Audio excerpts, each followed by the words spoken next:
Be'ezrat Hashem, avec l'aide d'Hashem, nous allons continuer notre étude de Kibud Horim. המנהג אצל רוב העולם שכאשר נולד הבן הראשון מכבדים את הסבא, אבי הבעל שהוא ישב בסנדק. En général, il y a une habitude que le papa du mari, c'est lui qui va s'asseoir en premier lieu pour tenir l'enfant, le sandak, dans le Brit Mila. Et quand c'est le second fils, eh ben on va honorer le papa de la dame, le papa de la maman. Donc le beau-père et le beau-père.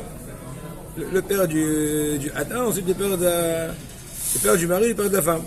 Donc comme je n'ai gouken, en ben rachai d'agdim et avi ishto, chez sadak ben arishon. C'est qu'un négé de Retsan Aviv, alors on verra ici où c'est vrai d'Aviv. S'il y a un lieu effectivement où il y a effectivement cette habitude-là, que le papa honore d'abord son papa, ensuite son beau-père, donc qui c'est Eliaou, et s'il a interverti, et en premier lieu il a donné la place à son beau-père avant son père, le papa, pour la Sainte des Kaout, et ben, si son papa n'a pas accepté de bonne volonté, et bien ça s'appelle qu'il a transgressé l'honneur de son papa. Il est en train de, entre guillemets, lui faire honte, l'humilier. L'habitude est d'honorer le papa du papa. Pourquoi tu honorais ton beau-père? Tu lui donneras en second lieu. Non, il n'y a pas une mitzvah sur le papa qui prenne l'enfant sur Eliaou. Oui, mais là, c'est aussi une bonne occasion de faire Akarat Tatov à ses parents. Ouais. Peut-être qu'il peut le faire aussi, ça n'empêche. Le faire et ensuite, au moment du brit. Mikol Makom, je ne sais pas exactement. Im yeshlo eze siba shorotze lagdim et avi ishto, kigon shu tamid acham. Par exemple, imaginons le mari de le papa de sa femme, un érudit, alors que le papa, lui, c'est une bonne personne, mais il n'est pas vraiment au degré de son beau-père. Ouais.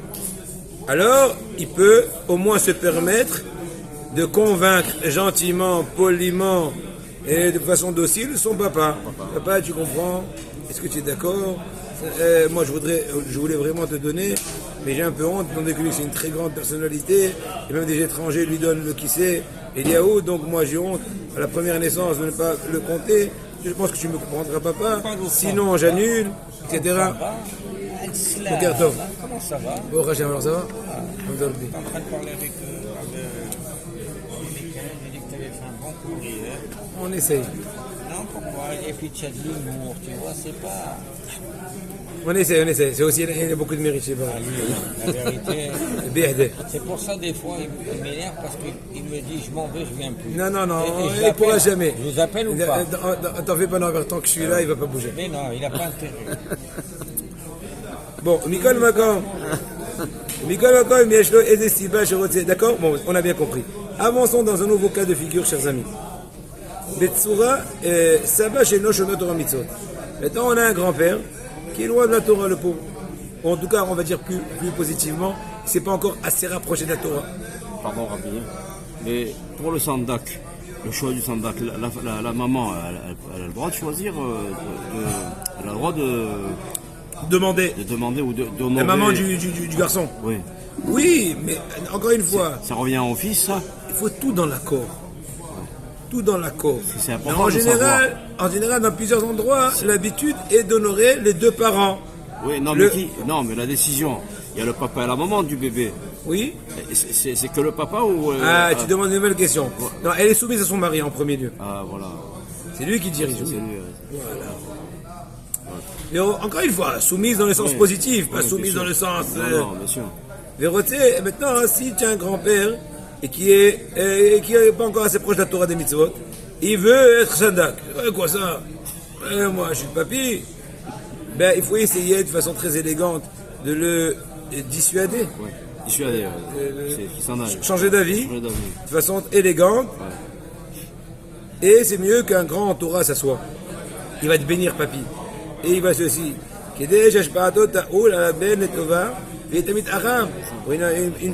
Une bonne hashpa'a, une bonne influence, que le sadak d'Amit Aram va influer sur le bébé. Mais Tassaba et Khabdou, et Kibouda Er, alors que le grand-père, ils vont honorer avec un autre. En fait, c'est moi, c'était mon premier petit-fils, alors que mon beau-père, c'était Baruch Hashem, il a beaucoup de petits-fils, Kenirbu. Donc, ils ont accepté de me donner en premier lieu la sandak, le premier petit-fils. Ils ont donné le prénom de ma belle famille, du père de mon genre.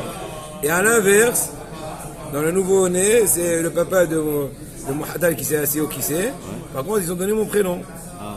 C'est bon. Voilà, donc on a fait truc. Mais là, c'était par leur propre gré. Bien que l'habitude serait que le papa du papa s'assoie, là, il a bien voulu que le papa de la fille s'assoie. Et ben, Hachem, c'est parti remise comme ça a été fait. Et ben, Hachem va jouer pour tout le monde. Il va être encore. Omnam, bon, j'ai un lien spécial parce qu'il porte mon prénom, donc c'est un lien spécial. Omnam, im yesh hashash el mahloket, yani oto chez Sandak. Par contre, après que tu as essayé, tu vois que ça va, laisse le Sandak. Et là, je vais finir avec une petite histoire incroyable. Sans dire de nom. Si les membres de ma famille écoutent l'histoire, ils vont savoir peut-être de qui il est raison. Mais moi, ça fait très longtemps cette histoire-là. Elle a au moins 30 et quelques années. Un de mes oncles a eu un nouveau-né, qui est très sadique. Et ma grand-mère, sa maman, elle l'a appelé de France au téléphone. Elle a dit, je te prie de bien vouloir honorer mon frère qui n'a pas eu d'enfant, s'il a eu un enfant adopté. De l'honorer de qui c'est Eliaou. Mais dans cet oncle-là, c'est une personne, je vais mettre en mitzvot et tout, mais bon, c'est pas un Abraham Kanevski. D'accord, on va dire comme ça. Donc, mon oncle qui cherchait à mettre un sandak, on va dire, de plus haut degré, écoutez bien la beauté de cette histoire extraordinaire, il a essayé un peu d'esquiver de sa maman. Maman, écoute, tu sais, ici à Bnei Brak, Rabbanim, Sandak, influence, Kitsu.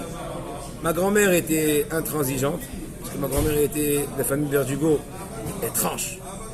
Ça tranche. C'est la Dayanout. Elle a dit, écoute, moi ce que je t'ai dit, je te l'ai dit, fais ce que tu veux. En fait, fais ce que tu veux, fais ce que tu veux. En tout cas, tu ne perdras jamais de m'écouter. Un truc extraordinaire, ils étaient présents. J'étais jeune homme. J'avais 19 ans plus ou moins. Je venais d'arriver en Israël. Et on était à Rov Ben David, à Bnei Brak. On commençait à Error. Bon, mon oncle, il a invité son oncle, frère de sa mère, pour faire plaisir à maman et tout. Il est venu de loin, du Tzafon et tout, à la Vachalom, il est venu. Il commence à s'asseoir. Grande surprise, en plein Brit, Abraham Kanevski arrive. Il n'a pas été invité. Du tout. Mon oncle, le papa du garçon, le papa du bébé, rentre en panique. Il faut l'honorer, le rêve venu.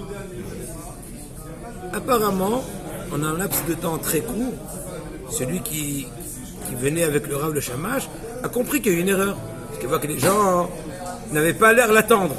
Il était déjà, voyez un oncle assis, et ils se sont rendus compte de son erreur, parce que c'est lui qui dirigeait l'agenda. Et il a dit chuchoté un petit mot à Abraham. Rav, je me suis trompé, excusez-moi, c'est pas ici. Abraham il a dit, attends, si on est déjà là, on doit rester, écouter tout le Brit. Il a écouté tout le Brit. Il a même béni le Sandak, le bébé et tout. Il a reproussé chemin. Il est retourné. Il a continué sa tournée de Britot. La femme de Abraham Kanevski, qui priait tous les jours, honnête, la fille de Rav Eliashib, a prié avec la grand-mère du bébé en question, la belle-mère de mon oncle. Prié tout le temps honnête ensemble. Il a dit, tu sais, hier il y a une histoire irrégulière, incroyable. Mon mari jamais se trompe d'adresse. De la d'or, il n'a pas le temps de faire de la mimouna. Et là, curieusement, de façon inexplicable, lui-même il m'a dit, mon mari, elle raconte. Après mon mari m'a dit qu'il ne sait pas comment il est arrivé là. Mais mon oncle, il a dit, je sais pourquoi. J'ai fait kiboudorim, j'ai fait plaisir à maman. À Kadosh, Borou, il te dit, tu auras aussi bien kiboudorim. Et après, il va venir sans être invité. Incroyable en Bretagne. Bonne journée.